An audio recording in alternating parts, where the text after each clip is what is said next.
ಮಹಾಸಭಾ ನಡೆಸಿಕೊಟ್ಟಂತ ಮಹಾಸಭಾದ 24ನೇ ರಾಷ್ಟ್ರೀಯ ಅಧ್ಯಕ್ಷರಾಗಿ ನೀವು ನಮ್ಮ ಸಮುದಾಯದ ಜನಮಾನಸದಲ್ಲಿ ವಿಶೇಷವಾಗಿ ಯುವಜನರಲ್ಲಿ ಹೊಸ ಚೈತನ್ಯ ಮತ್ತು ಭರವಸೆಯನ್ನು ಮೂಡಿಸಿದಿರಿ. ಈ ಹಿಂದೆ ಮಹಾಸಭಾದ ರಾಷ್ಟ್ರೀಯ ಪ್ರಧಾನ ಕಾರ್ಯದರ್ಶಿಯಾಗಿ ಅನೇಕ ಹುದ್ದೆಗಳಲ್ಲಿ ನಿಂತು ಹೋರಾಟ ಮಾಡಿದ್ದೀರಿ. ಅನೇಕ ಒಳಪಣ್ಣನ್ನು ಒಗ್ಗೂಡಿಸಿ ಶಕ್ತಿ ಮೀರಿ ಶ್ರಮಿಸಿದಿರಿ.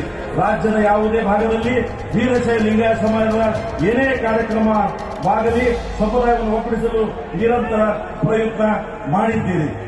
ಮಹಾಸಭಾದ ರಾಷ್ಟ್ರೀಯ ಅಧ್ಯಕ್ಷರಾಗಿ 1 ದಶಕಕ್ಕೂ ಹೆಚ್ಚು ಕಾಲ ಸೇವೆ ಸಲ್ಲಿಸಿ ಮಹಾಸಭಾಕ್ಕೆ ಬೆಂಗಳೂರಿನಲ್ಲಿ ಸ್ವಂತ ನಿವೇಶನ ಖರೀದಿಸಿ ಭವ್ಯ ಕಟ್ಟಡ ನಿರ್ಮಿಸಿದ್ದಲ್ಲದೆ ಸದಸ್ಯರನ್ನು ಲಕ್ಷಾಂತರ ಜನಕ್ಕೆ ಹೆಚ್ಚಿಸಿದ ಲಿಂಗೈಕ್ಯ ಭೀಮಣ್ಣ ಖಂಡ್ರೆ ಅವರು ಮತ್ತು ಹಿಂದಿನ ರಾಷ್ಟ್ರೀಯ ಅಧ್ಯಕ್ಷರಾದ ಲಿಂಗೈಕ್ಯ ಶ್ಯಾಮನೂರ ಶಿವಶಂಕರಪ್ಪ ಅವರು ಹಾಕಿಕೊಟ್ಟ ದಾರಿಯಲ್ಲಿ ನೀವು ಮುನ್ನಡೆಯುತ್ತಿದ್ದೀರಿ.